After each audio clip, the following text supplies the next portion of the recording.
YouTube, aujourd'hui on se retrouve pour les sorties littéraires d'octobre. Je suis super contente de le faire en live avec les copains parce que en septembre je l'avais pas fait du tout. J'avais pas du tout fait les sorties littéraires de septembre, pourtant j'avais préparé et tout mais j'avais pas eu le temps, même en live, de faire cette vidéo. C'est vrai que c'est plus simple pour moi de la faire en live que de faire ça en vidéo devant mes livres et tout. Ça fait moins de montage, c'est plus simple.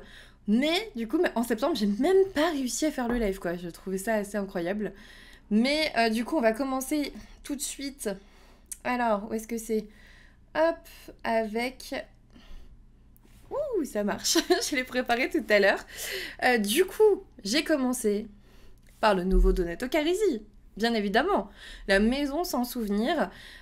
Aux éditions Calman Lévy Noir. C'est pas forcément moi un roman vers lequel je vais aller au début, mais je sais que beaucoup d'entre vous attendent cette nouvelle parution. Dans cette histoire, on est avec la police qui va retrouver une voiture abandonnée, je sais plus où. Vers une forêt, non? Y a pas un truc avec une forêt là-dedans? Et on voit que, voilà, on retrouve les affaires d'une maman et de son fils qui ont disparu depuis des mois. Et on voit des traces de tentatives de fuite, etc. Et bref, ce que j'ai compris, c'est que l'adolescent, quand il réapparaît, il va se déclarer l'auteur d'un crime. Et c'est ça vraiment qui a retenu mon attention. Je me suis dit, ok, ça a l'air chouette. Mais j'attendrai, je pense... je sais pas si Séverine va le lire. Je ne sais pas, mais je sais que Donato Carisi, souvent, c'est des thrillers psychologiques. Je sais que une de mes très bonnes amies médecin légiste en est fan, donc je pense que j'attendrai son avis au moins à elle avant de le lire. Je crois que je ferai comme ça. Du coup, seconde sortie d'octobre, j'en ai 22 pour vous donner un petit ordre d'idée. La seconde sortie que j'ai notée, c'est un roman... qui, alors je l'espère en tout cas pour moi, parle de zombies, j'espère. Donc c'est Le Chant des survivants de Paul Tremblay aux éditions Gallmeister. On est avec Nathalie qui a 1 heure. Et ça, ce côté timing, ce côté vraiment le temps qui passe, chaque minute est importante, je trouve ça trop intéressant. On a Nathalie qui a 1 heure pour recevoir sa dose de vaccin qui va peut-être lui sauver la vie parce que voilà, son mari vient d'être tué, elle a été mordue par un homme qui a été, on vous dit, zombifié. Et voilà, il y a cette épidémie de rage là qui arrive, qui transforme ses victimes en brutes, qui mordent, qui attaquent et tout. Ça sonne zombie, on est d'accord. Enfin, moi je trouve que ça sonne zombie. Et du coup, ça me fait beaucoup trop envie. J'adore les trucs de zombies. Enfin, j'adore. J'en lis très peu parce que je les choisis à chaque fois. C'est vrai que moi, le dernier que j'ai pu lire dans l'univers des zombies, ça devait être Carne de Julia Richard. Je suis plutôt bien hypée par Le Chant des survivants. Après, c'est Gallmeister, donc je sais que ça va être entre 20 et 25 euros, je crois à peu près 23 euros. Voilà, faut être sûr de le lire bientôt, quoi. Faut être sûr de le lire bientôt. Mais ça m'attirait bien. Ça m'attirait plutôt pas mal. Voilà. Sortie suivante, 3e sortie. On change de registre. Donc les Sœurs Hollow de Crystal Sutherland, je ne sais pas, aux éditions Rajo. Et là, on suit une jeune fille de 17 ans qui s'appelle Iris et qui qui a eu ses 2 sœurs qui ont disparu lorsqu'elle était enfant. Et en fait, elle va avoir... je suis en train de relire ce que j'ai noté. J'ai mis des mots, ça veut rien dire. Pourquoi est-ce que j'ai mis ces mots-là ? Pourquoi est-ce que j'ai mis des mots comme ça? Ce qu'on vous dit en tout cas, c'est que Iris, elle a toujours été étrange. Je crois que c'est pour ça que j'ai noté étrange. Il y a eu de la préparation, mais ça reste sommaire. Hein. Ça reste sommaire. Et en gros, on vous dit que on a donc... C'est elle... Non, voilà, c'est ça. Il y a Iris, 17 ans, qui est... étrange, et elle et ses 2 sœurs aînées ont disparu lorsqu'elle était enfant et aucune d'entre elles ne s'en souvient. Et c'est ça en fait qui m'intéressait, c'est qu'elle a une cicatrice qui rappelle cet événement, mais elle s'en souvient absolument pas. Et en fait, elle est au lycée, hein, c'est du young adulte, c'est chez Rajo. Elle est au lycée et elle voit un petit peu sa grande sœur en tout cas réussir. Et bref, elle va un petit peu, je pense, découvrir ce qui s'est passé étant enfant. Est-ce que je me trompe en disant ça? Je ne sais pas, mais je pense qu'elle va aller sur les... Sinon, ça sert à quoi d'être enlevé dans l'enfance si tu retournes pas... Dans le bouquin, je dis, hein. Attention, hein. Si dans le bouquin... si dans le bouquin, justement, tu vas pas retourner ça et retrouver ça. Personne ne résiste aux sœurs Hollow, donc je sais pas. Il y a cette histoire des 3 sœurs qui ont été... qui ont disparu dans l'enfance. Je sais pas si elles ont été kidnappées ou quoi, mais en tout cas, oui, en effet, la couverture est magnifique. Je suis tout à fait d'accord avec vous. Et je pense que c'est plus la couverture que le résumé. Enfin, vraiment, la couverture m'a vraiment donné envie de le lire, alors que le résumé, comme vous voyez, il m'est pas vraiment resté en tête. C'est un truc assez générique, c'est un truc peut-être... je sais pas si c'est du déjà vu ou pas, parce que je sais pas vers quelle direction on va, mais moi, j'aime beaucoup cette couverture aussi. Donc, voilà pour les sœurs Hollow, dont j'avais oublié le résumé. Voilà, sortie suivante, j'ai aucune idée de ce que c'est. Ok. La Cité des Songes, donc une couronne de roses et de givre de Georgia Caldera aux éditions J'ai lu. Si je l'ai mise parce que c'est Georgia Caldera, et parce que la couverture est plutôt canon, je pense que vous serez d'accord avec moi. On est avec cet univers où toute la population vit dans des tours qu'on appelle des tours royaumes. Vraiment, elles sont recluses dans ces tours royaumes. Et on a un danger qui pèse sur l'humanité, mais je sais absolument pas ce que c'est. Je sais juste qu'il y a 4 élus qui seraient capables de chevaucher des dragons. J'ai retenu ça, j'ai retenu les dragons, j'ai retenu le grand danger qui pèse, et j'ai retenu c'est Georgia Caldera, les gars. Est-ce qu'on n'irait pas vers ce livre? Peut-être, de toute façon, je pense que peu importe le résumé, on va être beaucoup à vouloir le découvrir. Il sort début octobre, il sort le 5 octobre, et je pense que vu qu'on a des tours royaumes, va peut-être y avoir des petites intrigues de cours, des choses comme ça, donc voilà, ça me faisait très envie. Et ouais, je suis d'accord, très château de Disney, ouais. Très château de Disney. On est d'accord. Je sais pas si je le lirai parce que j'ai d'autres romans de l'autrice, donc de Georgia Caldera à lire. Je sais pas si je lirai celui-ci, mais il me faisait envie, donc je l'ai noté.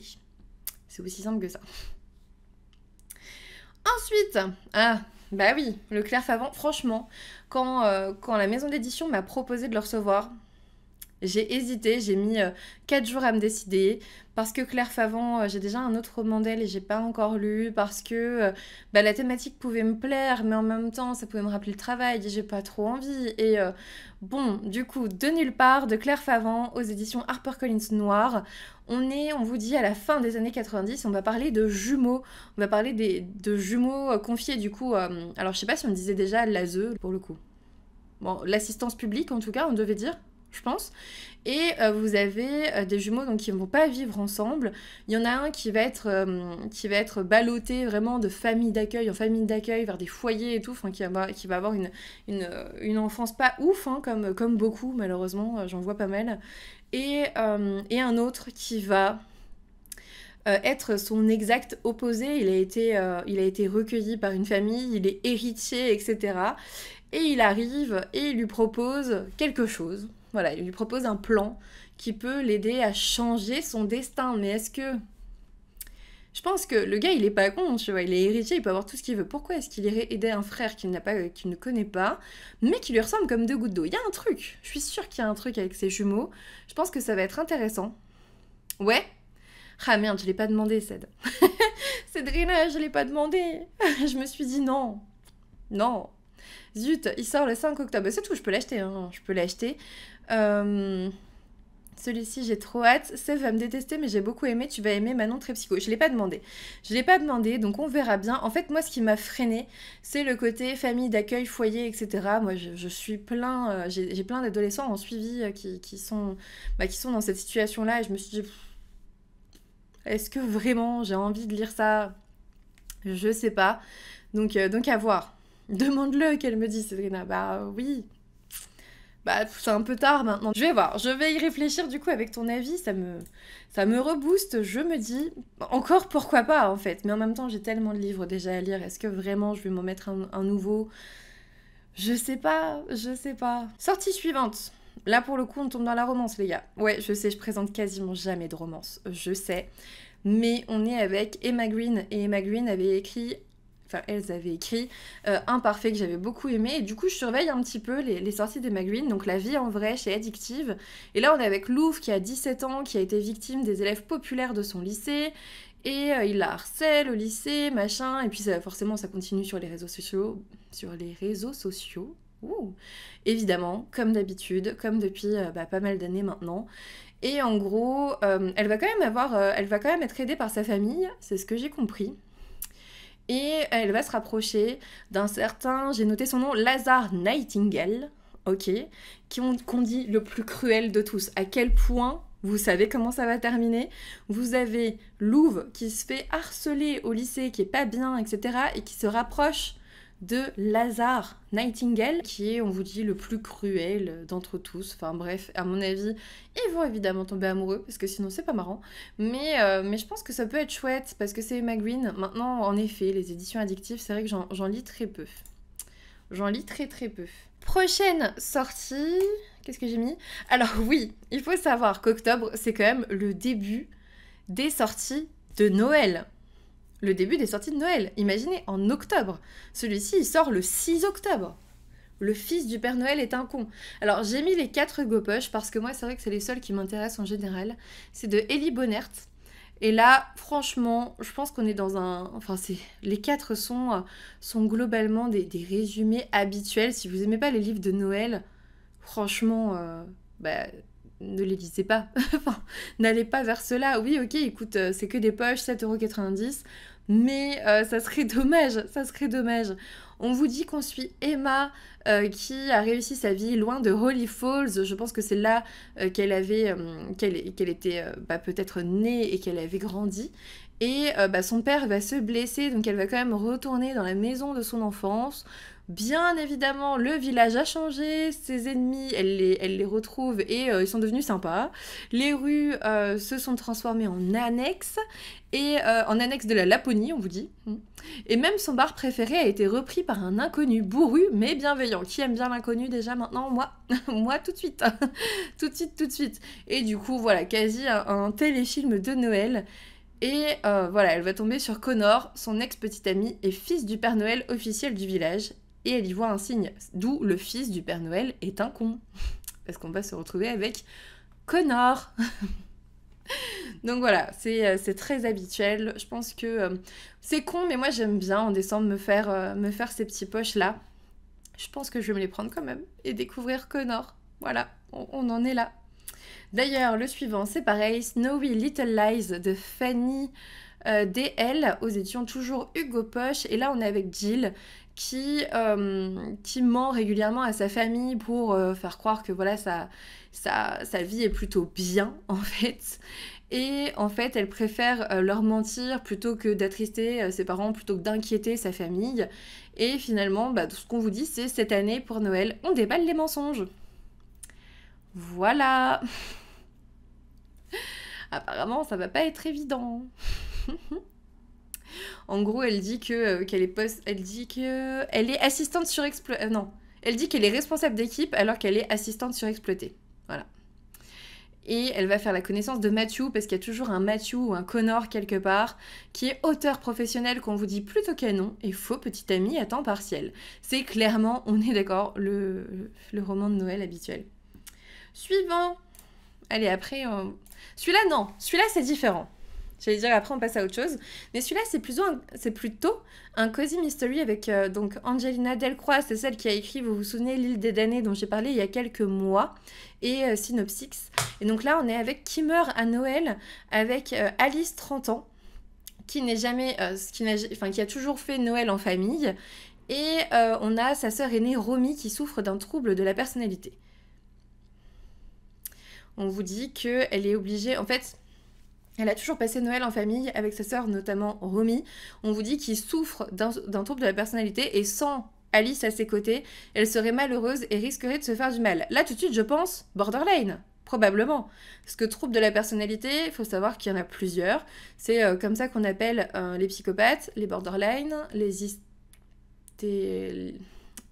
anciens hystériques, histrionisme maintenant, plutôt, tout ce qui est dépendant, tout ce qui est pervers, tout ce qui est... Enfin voilà, il y a plusieurs troubles de la personnalité qui sont bien distingués en général, mais qui peuvent aussi s'entrecroiser parfois.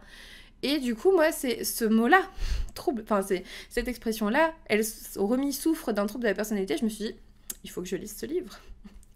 Ont-ils fait quelque chose d'intéressant? Je ne sais pas. Et Alice, en fait, elle a une librairie salon de thé qu'elle tient depuis quelques mois et cette année, elle ne peut pas la fermer pour Noël. Du coup, elle va embaucher Romy pour l'aider à préparer les pâtisseries de Noël et à servir les clients. Mais, de ce que je comprends, il y a un client d'ailleurs qui ne laisse pas Alice indifférente parce qu'il y a toujours un Connor, un Matthew ou un client dans les romans de Noël, toujours. Et on vous dit, un matin, Alice retrouve un livre sur le comptoir. Qui doit mourir? Lorsqu'elle le remet en place, elle trouve un post-it collé sur l'étagère. Qui? Ensuite, phénomène étrange au sein de la librairie. Et bonne journée. Voilà, petit cosy mystery qui peut être assez cool. En plus, c'est Angelina Delcroix, donc franchement, moi je pense que je vais y aller. Je vous le dis, je pense que je vais y aller, je pense que je vais le lire. Du coup, voilà, petit cosy mystery de Noël qui me fait bien envie. Suivant, dernier, je crois, livre de Noël que j'ai mis. Le dernier, Au cœur d'une nuit de Noël d'Erika Boyer aux éditions Hugo Poche. On vous dit qu'on suit Layla qui, elle, adore le mois de décembre parce que, ok, travail acharné pour elle et ses amis, mais parce qu'ils sont dans une entreprise de traiteurs, mais c'est aussi l'approche de Noël et c'est sa fête préférée et machin. Enfin, vous voyez, il y a toujours un livre où la personne adore Noël et il y a toujours en général un livre où elle déteste Noël. D'ailleurs, je l'ai pas eu celui-là. Donc celui-là, c'est celui où elle adore Noël. Je pense. Donc voilà, normalement, on a terminé pour les livres de Noël, j'espère. Oui, on continue les sorties d'octobre avec Pandore. Pandore de Susan Stokes Chapman, qui est publié aux éditions Michel Lafon. Et on vous dit certaines portes sont fermées pour de bonnes raisons. Pandore, évidemment, la boîte de Pandore, on est d'accord. Et pour le coup, on est sur une réécriture justement du mythe de Pandore et on va suivre Dora, dont les parents sont antiquaires et ils sont décédés, on vous dit, dans de mystérieuses circonstances. Et elle va tenter de reprendre le contrôle de sa vie en gérant justement le magasin d'antiquités familiales. Et puis j'imagine qu'elle va tomber sur un truc qui fait penser à Pandore.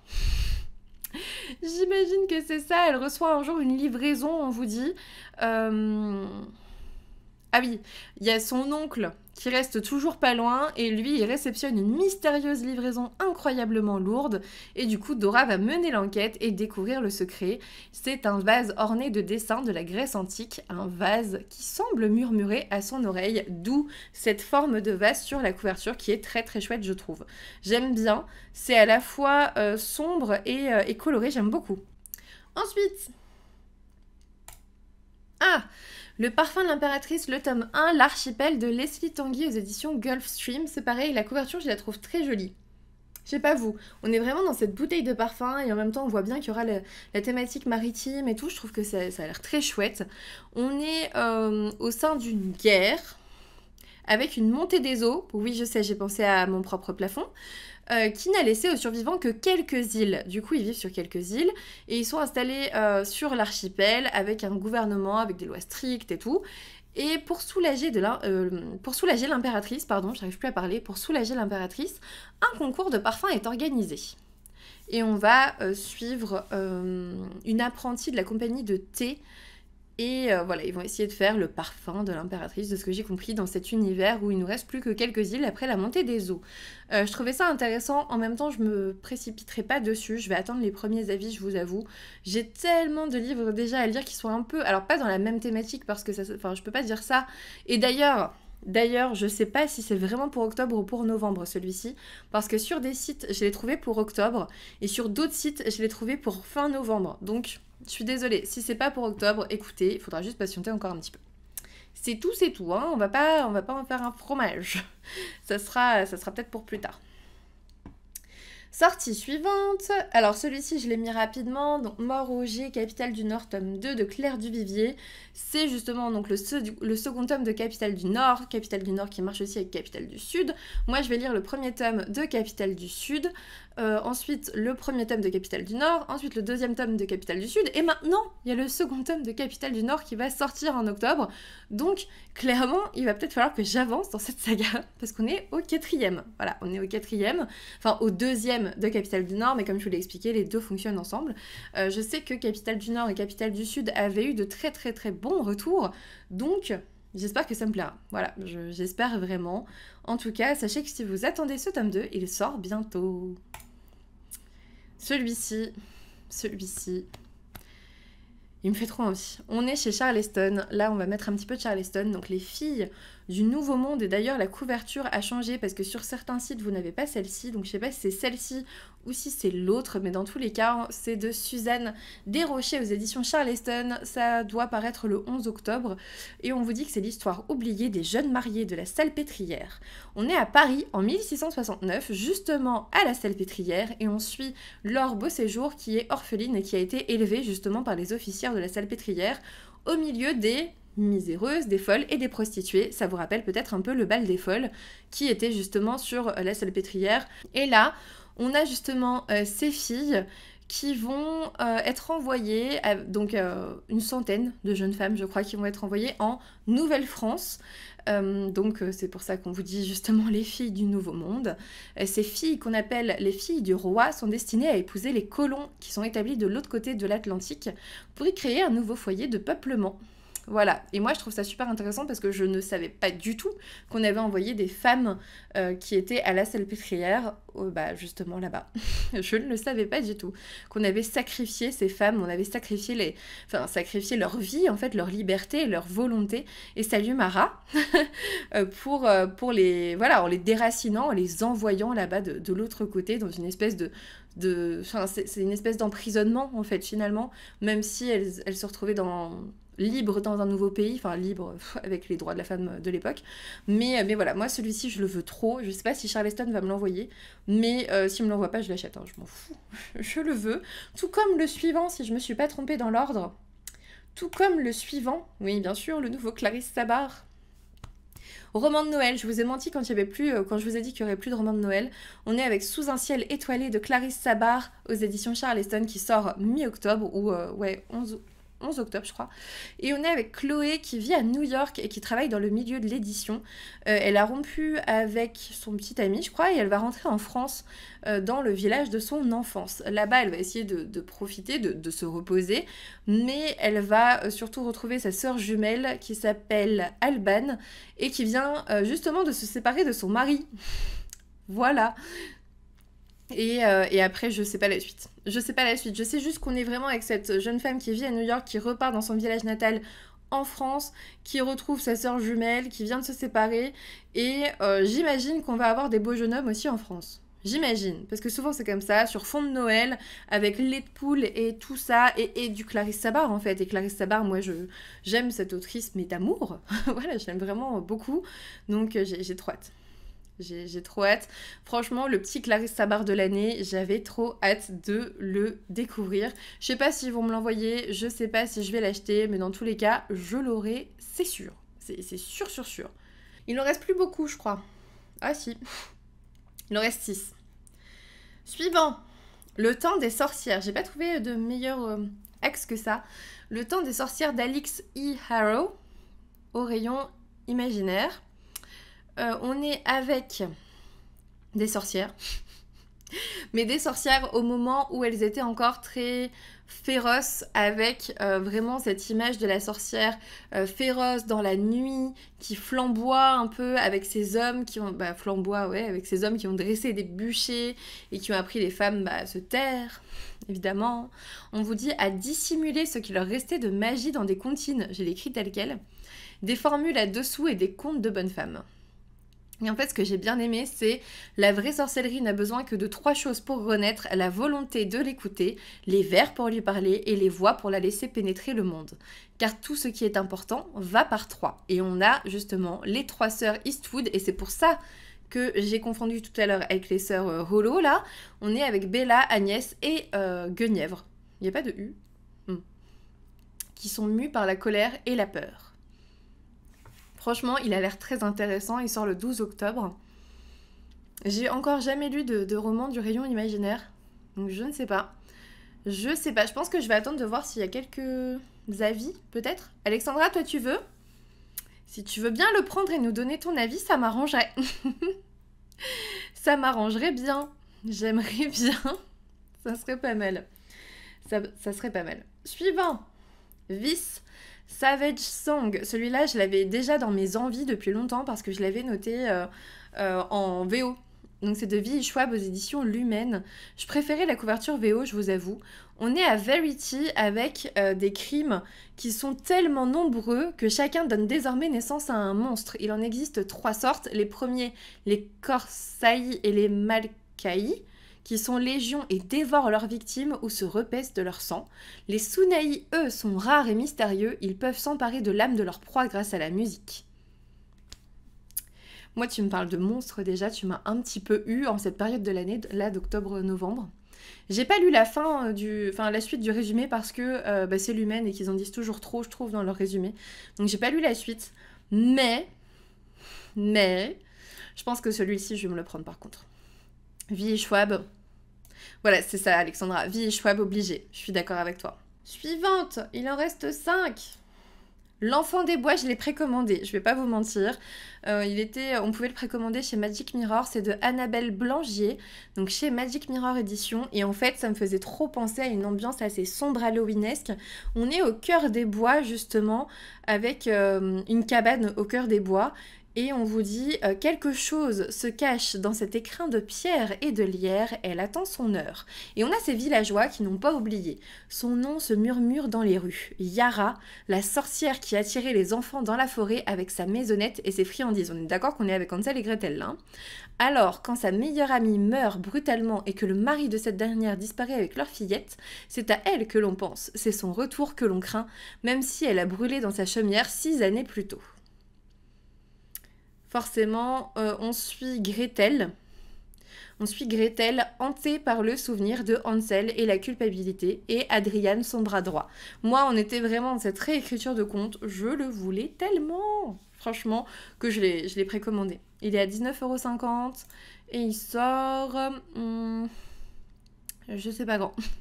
Il sort je sais pas quelle date en octobre, mais il sort bientôt. Voilà. Ensuite, à la fin, j'ai mis des romans, des suites et tout. Ouais, bah, celui-là, c'est le dernier, vraiment. Après, c'est une suite et 2 que je veux vraiment. On est avec Loin des îles Mauves. Donc, le tome 1, La 100 étoiles de Chloé Chevalier aux éditions Robert Laffont dans leur collection R. Je trouve la couverture très pastel. Très pastel. On vous dit que c'est une nouvelle saga fantasy. On suit Ivanel qui est un héros. Née femme, elle doit, comme ses congénères du peuple des Bruyères, bander ses seins et cacher son identité aux yeux des Leifa, le peuple dominant des îles Mauves. Mais au-delà des querelles qui opposent ces deux peuples depuis la nuit des temps, un danger menace les îles de Famine, l'Empire et ses navires qui s'accaparent les baleines. Moi, ce qui m'intéressait, c'était justement cette femme qui est un héros et qui est obligée de cacher sa nature de femme. C'est le seul truc qui m'intéressait vraiment. Le reste, je m'en foutais, j'ai pas lu. J'ai pas vraiment lu même l'histoire des baleines et tout. Je me suis dit, ok, peut-être que ce personnage principal a quelque chose à nous apporter et que ça pourrait être très intéressant. C'est pour ça que je voulais le mettre dans cette vidéo. Voilà. Ensuite, bien sûr, j'ai mis War of the Cards, donc l'histoire de la Reine de Cœur, le tome 3, c'est la conclusion de la série, c'est chez Snag, et c'est de Colin Hawkes. Je sais pas si vous vous souvenez que j'avais parlé du tome 1, mais je l'aimais trop, le tome 1, j'avais trop aimé le tome 1, donc de l'histoire de la Reine de Cœur, c'était vraiment chouette. Et le tome 1, la fin du tome 1 ouvrait vers l'extérieur, c'est-à-dire que vraiment l'entièreté du tome 1 se passe dans le château de la Reine de Cœur. Et la suite, vous savez très bien qu'on va parcourir un petit peu l'univers. Et ça, c'est chouette. Enfin, parcourir. Non, en tout cas, on va avoir une idée de l'univers. Et ça peut être chouette. Donc, vraiment, il faut que je continue le tome 2. Toi, t'avais lu le tome 2, Alexandra ? J'ai très hâte d'avoir la conclusion de la saga. J'ai beaucoup aimé les 2 tomes. Ah bah, chouette. Moi, du coup, j'ai le tome 2 dans ma pile à lire. Je l'ai mis dans ma pioche à lire d'automne. Donc, il faut que je le cale en octobre-novembre. C'est tout. C'est tout. Avant-dernier roman, là, pour le coup, ça va aller vite. Alice au pays des merveilles de Lewis Carroll qui revient illustré par Mina Lima chez Flammarion. Donc moi en fait je l'ai mis parce que j'ai cette collection. J'ai justement Peter Pan, le livre de la jungle et l'autre c'est le magicien d'Oz je crois. Et donc là il y a Alice au pays des merveilles et Blanche-Neige et autres contes de Grimm qui paraissent illustrés par Mina Lima chez Flammarion. Donc clairement, je les ai demandés à Victor et à ma sœur pour mon anniversaire ou pour Noël, je m'en fous. Mais comme ce sont... En fait, je me fais jamais offrir de livres par ma famille, sauf quand ce sont comme ça des livres de collection. Voilà, je les veux tous dans cette collection, donc je les veux. Voilà pour cette vidéo, j'espère que ça vous a plu. J'ai eu quelques bugs, donc je vais faire un petit peu de montage quand même. Quelques bugs internet, c'est bien ma veine, mais j'étais plutôt contente de pouvoir la faire ce mois-ci parce que vraiment ça m'avait manqué en septembre et je l'ai regretté un petit peu après l'avoir annulé, mais c'était un peu tard, hein, c'est pas le 20 septembre que tu vas faire la vidéo des sorties littéraires de septembre. Mais voilà, je reprends cette vidéo mensuelle des sorties littéraires d'octobre, avec en tout cas les sorties littéraires d'octobre. Et j'espère que ça vous a plu. N'hésitez pas à me dire dans les commentaires si jamais vous avez vu d'autres sorties qui pourraient m'intéresser, qui vous intéressent vous en tout cas. Ça serait super cool parce que je peux pas tout voir. C'est un gros travail cette vidéo. C'est un gros travail de préparation. Je regarde plein de sites, j'essaie vraiment de bosser là-dessus, mais je passe toujours à côté de certaines sorties. Il y a des centaines de livres qui sortent tous les mois, je peux pas tout voir, c'est sûr. Donc n'hésitez pas à me le dire en commentaire. Un petit pouce bleu, vous abonner si ce n'est toujours pas fait, et puis moi je vous dis à bientôt pour une nouvelle vidéo.